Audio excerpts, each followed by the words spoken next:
Oh, hello. Love is Blind. Let's watch. Reveal! Gosh darn it. Okay, I think I'm gonna walk. Like, I'm just gonna Okay. walk. Why am I being so weird? Okay.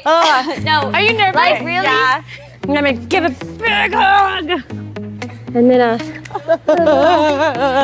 On one hand, when I first see this, I'm thinking, does this make it look like they are in a fake situation and they're just performing? Or is this just natural that everyone would do this? Because you know you're on a reality TV show at the very least, but also it's a ceremony like a wedding. You have a wedding rehearsal where you rehearse how you're going to walk down the aisle. You're going to rehearse how you're going to say your vows to each other, rehearse how you're going to kiss and walk back to, it's a performance and it's a ceremony and you want it to go well. And at the very least, you could imagine that the cast would think about it or maybe talk about it like, okay, so how am I going to do this? And even down to how I'm going to hug the person. How long do I intend on kissing the person? Physical stuff outside of it. What's your biggest insecurity? Someone to not love me the way I love them. When I'm in a relationship, I don't give up. So I'm really afraid for people to give up on me. How about you? Okay, I think we've heard this before from Izzy, and I think it indicates some sort of history regarding that, whether it was one significant romantic relationship in his past, or if it was a number of relationships in his past, or if it goes back to when he was a child. Of course, everyone wants what he wants, but the way he says it makes me think that he might have a question mark as to whether or not anyone could or would love him as much as he feels like he has the capacity to love other people. Now, even if you do have that question mark and that schema, if you manage it well and you differentiate enough and you know your emotions well enough and you know your attachment reactivity and your schema reactivity well enough, then it won't bite you in the butt. But if you don't know it that well, then it will bite you in the butt usually. Like a common, well, let's go through it. So with a schema so the specific schema is abandonment schema, I believe is what he's talking about, in that some people believe, based on their experiences, that they will be abandoned and they hope that they won't. And they're worried very frequently. And any slight indication of abandonment, they assume it's going to happen at any moment. Even if there isn't a sign, like say you have a partner, say you're the one with the abandonment schema and your partner's father dies and it's overseas and your partner goes to be with family for the memorial and you can't go because of work or something. And intellectually, you know that your partner has left you physically because of a very important reason. Deep down emotionally, because of the abandonment schema, you might start to feel abandoned and start to feel hurt. And you might start looking for excuses to hold on to attribute the feeling that you're having. And you might highlight certain things like, partner didn't call me right away, or it's not just this funeral, it's all the other things that they've done, even when that's not really accurate, so to speak. So for these folks with this schema, the three styles are surrender, avoidance, and overcompensating. And with surrendering to abandonment, you just give up and you say, I am abandonable, I'm not very lovable, I have low self-esteem, and why fight it? I might as well be with people that will abandon me. When people abandon me, I don't fight for it because it just is what it is. I might even push people away unconsciously because I figure eventually they will abandon me. One example of thousands that I could mention here is you have a partner or a friend who is just frequently saying, hey, thanks for hanging out with me. I know that you have better things to do than to hang out with me, but it's really great that you're doing that. It's fine if you want to express that, but to your friend or to your partner, they might receive that as, did I do something to make you feel like I don't want to hang out with you? And should I not want to hang out with you? It raises this negativity, and it's sort of an accusation, and it's defeatist thinking sort of thing. So that's one example out of thousands about surrendering to the idea that you are abandonable. Whenever I say abandonable, I want to say abandonable snowman, there was someone in the comments section named Banimal Snowman, now that I'm thinking about it. Maybe that's why. Anyway, so we also have avoidance, which if you're trying to avoid abandonment, you might avoid relationships, you might avoid even thinking about it, you might avoid getting close to people. There's a lot of things in that category. And then there's overcompensation, which is to try to control your partners by making sure that they never abandon you, or conversely, you might abandon others before they abandon you, and hurting a lot of people in the process, but at least you're not the one being abandoned. There's other versions of that as well, superiority, that kind of thing. So I'm not detecting any of those in him. Maybe avoidance based on the way he talks about his history. But now being in the pods, it seems like a lot of people, when they go on the pods, when they go on the show, in the pods, they are making a choice that they're going to be different. Milton talked about this. Other individuals, who else talked to? I feel like all of them. You can imagine that, right? That if you're single and you're ready to mingle and you're having a hard time getting a tingle, then you're like frustrated, and then you get this call or this DM from Love is Blind to come on the show on Instagram, and you're thinking, okay, well, here's my chance. If I'm going to spend all this time and effort, and I'm going to take time away from work, people have met their partners on here before, so let's go for it. And maybe I should start thinking about what's getting in my way, right? I guess it'd kind of be like if you are a painter or a writer or something, and you just casually do it every now and then you sign up for a class, an intensive, and you're thinking, okay, you know what? I'm going to tackle that one problem with my art process that I always wanted to tackle, and it'll be an intensive, and I'll finally be able to tackle that so that I can, even if I don't find my person in the pods, I'm going to leave with some new skill or something. You can imagine. It seems like there's a lot. So I wonder if for Izzy, because in the pods, he seems very open and very, open and available and healthy. He did talk about how he was in therapy. Abandonment. So I like the same thing. Yeah. They just took the rug out from under me, like fear. Yeah. And as brave as you can be, it's always there, and it's just kind of like this experience. That's why I'm like losing it a little bit. Yeah, it's good to see this human side of Stacy. Up until this point, she's, as I was saying earlier, I was having a hard time figuring out what's going on with her. On one hand, I was wondering if she was kind of a show-off, but even if she was, what does that mean? Is that some sort of indication of pathology, or is it just her vibe? They also edit, certainly, they get a lot of footage, and they probably choose the most interesting bits, maybe even the most audience manipulative bits. But she said some things that were notable, as I was saying. But it's good to see people have humanity, which of course everyone does. But anyway, so she's talking about how her biggest fear is abandonment too. I would not have predicted that. But of course, for people that come across as the least likely to say that they're worried about abandonment are probably the most afraid of abandonment. So she is crying now as she, I think, reviews pain that she's felt in the past. And that's a good sign. It's a good compatibility.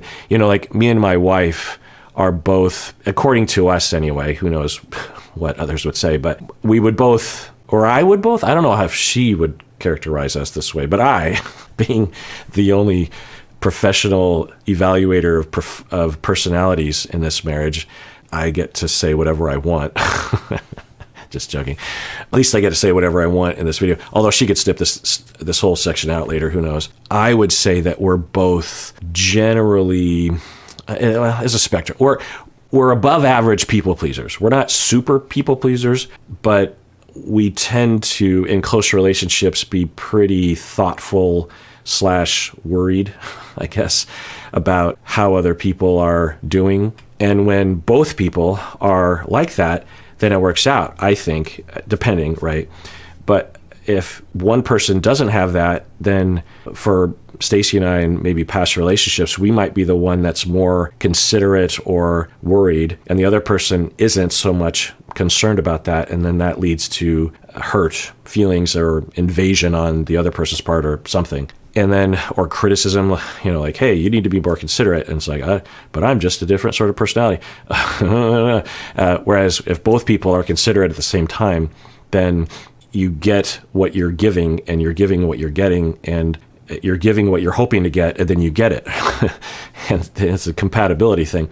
So for them, I wonder if their worry about abandonment and their very healthy, differentiated ability to know that, and their very healthy, differentiated way of expressing it to each other and being vulnerable about it, at least she is.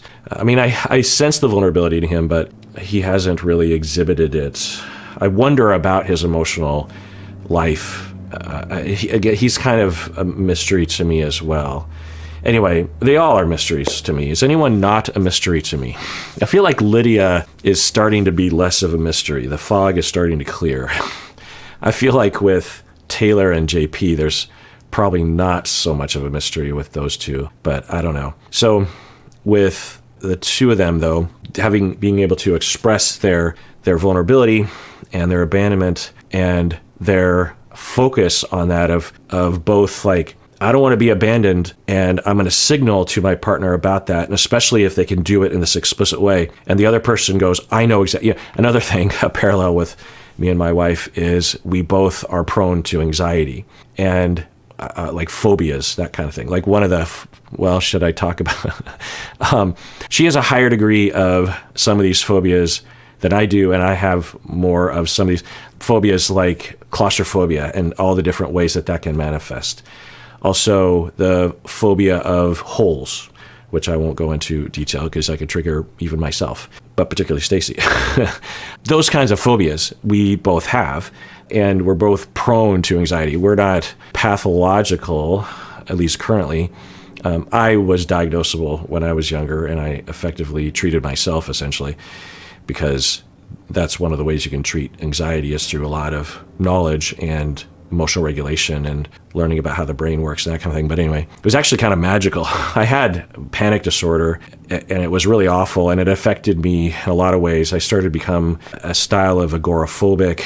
I started to have compulsions and mild OCD around various different things in my early 20s. And then when I took psychopathology at the age of 24, maybe one of the very first classes I took in my graduate degree, and we had a chapter we had a week to talk and learn about anxiety, and I learned about panic disorder. And upon learning about it, 98% of my anxiety just disappeared, because I had thought that I was dying or something, or that my brain was breaking when I was having panic attacks. But when I learned that it wasn't that, and that I won't go into details, but it's quote unquote just anxiety. It's still horrific, but a lot of the anxiety comes from, essentially the way a panic attack often works is you'll have some sort of trigger, either environmental, or you can even come from within. You can have your heart could skip a beat for whatever reason, or you could have a sensation somewhere, or you could have vertigo or whatever, just some sort of sensation.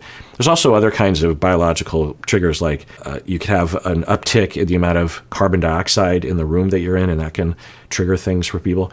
Anyway, so some sort of bump that goes, and then because of trauma regarding panic in the past, because panic attacks are traumatic, take it from me, and when you think about panic attacks, don't think about just like, ooh, I was really anxious. No, panic attacks are in the stratosphere. If you've just had anxiety, which can be awful. If you've been very nervous as you're about to go on stage, or there's a dog that you're terrified of, or you're on an airplane and there's turbulence, you can be very, very afraid, and it can be very, very awful. Panic attacks are a whole other level of anxiety.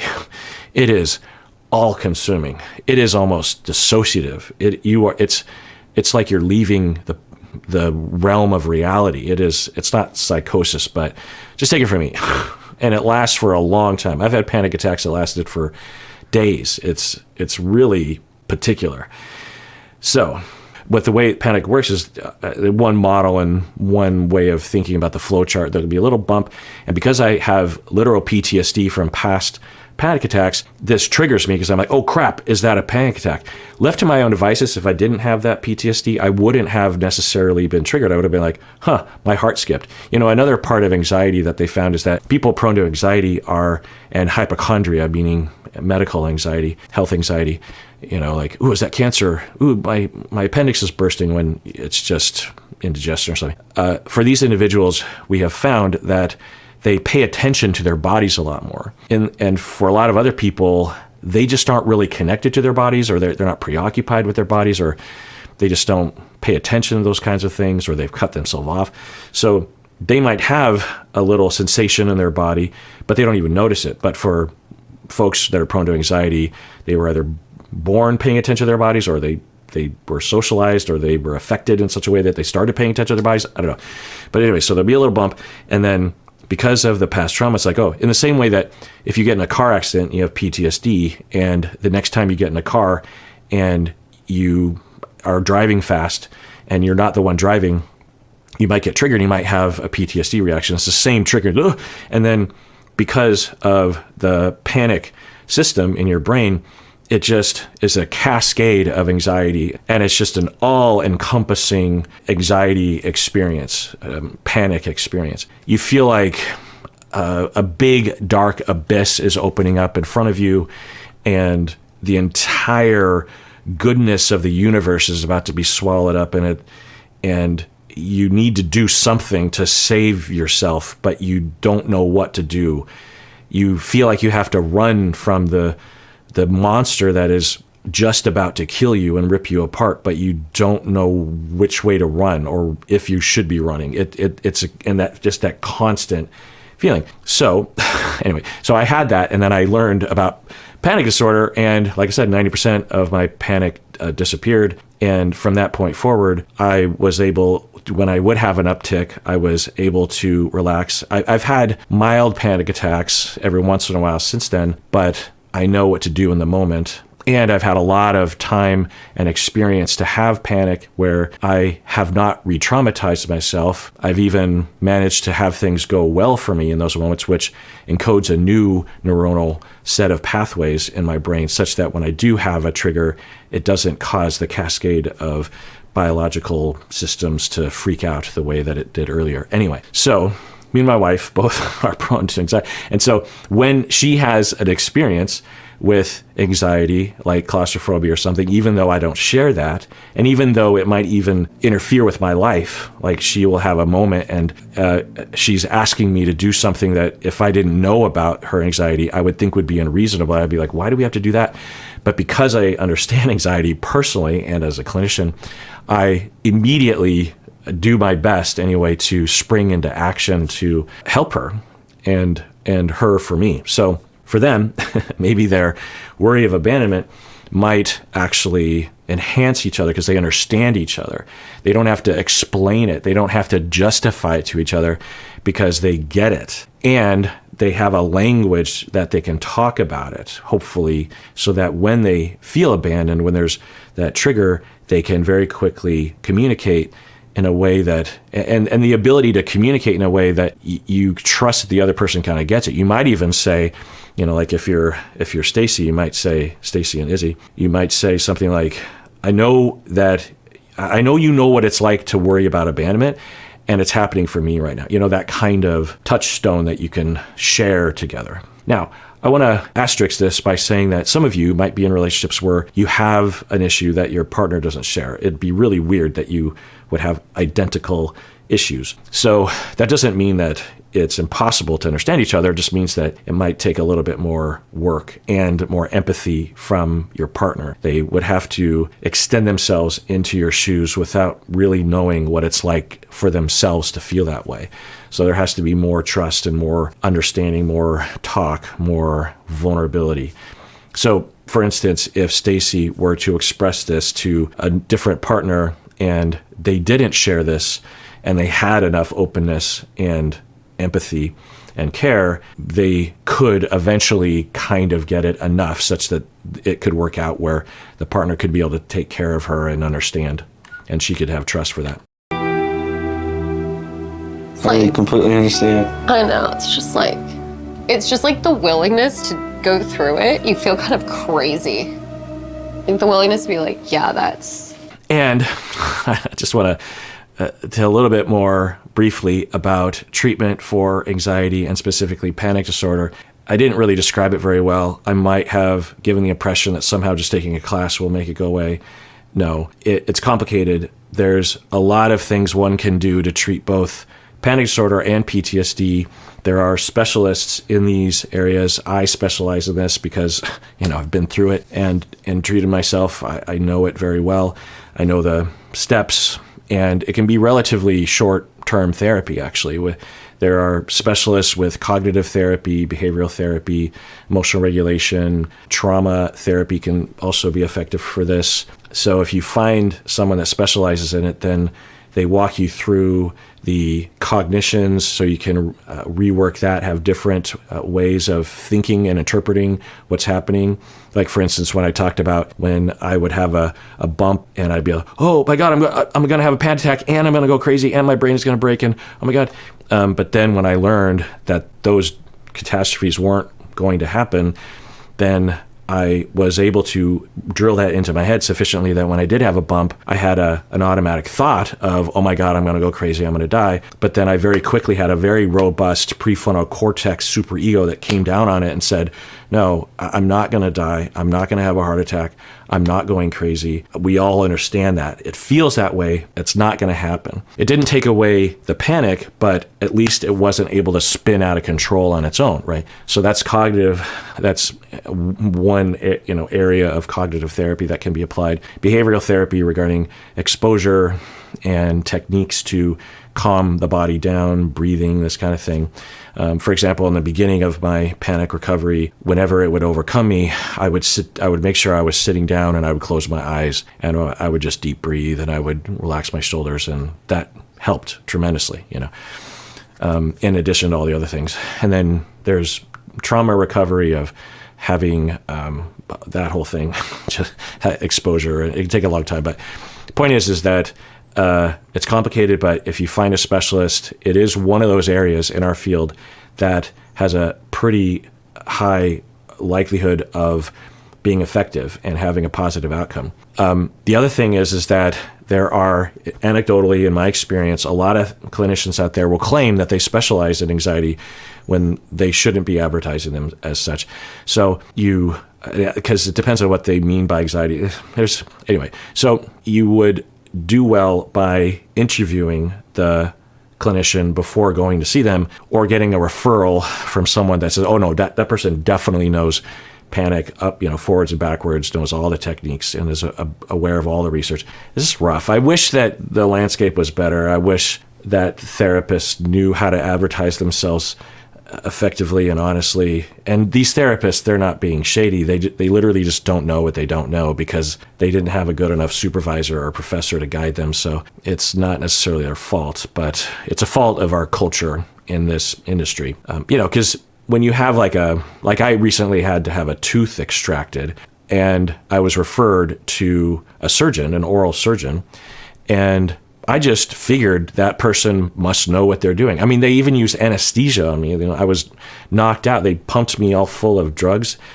I didn't screen this oral surgeon. I just figured because they call themselves an oral surgeon and they say that they specialize in extracting teeth. I just figured they must know what they're doing. But when it comes to therapy, it doesn't work that way. You can go to someone who claims to specialize in something, and anecdotally, they know nothing about what they're talking about, not because they're shady, because they just haven't been told. They don't know what they don't know. Anyway. All right. Well, that does it for that episode. Everyone, please take care of yourself because you deserve it. You really, really do.